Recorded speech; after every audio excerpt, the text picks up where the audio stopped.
এতগুলো ড্রাগন ফল তুললাম ছাদ বাগান থেকে। ফলগুলোর এত সুন্দর কালার হবে ভাবতে পারিনি। তো হ্যালো বন্ধুরা, তোমরা তো জানো কয়েকদিন আগে আমি এই ড্রাগন গাছ থেকে অনেকগুলো ড্রাগন ফল তুলেছিলাম। সবগুলো ড্রাগন ফল তোলার পরেও আরও কয়টা ফল কাঁচা অবস্থায় ছিল।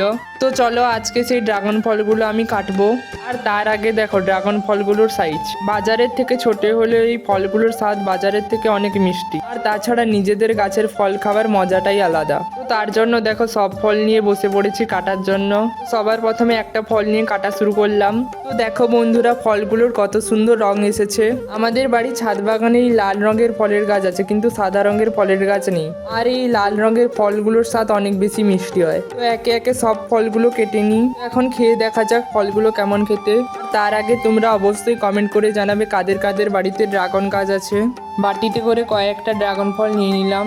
এখন ড্রাগন ফলগুলো খেয়ে দেখি। তো এই ড্রাগন ফলগুলো খেতে কিন্তু অনেক সুন্দর আর মিষ্টি। তোমরা কে কে ড্রাগন ফল খেয়েছো অবশ্যই কমেন্ট করে জানাবে।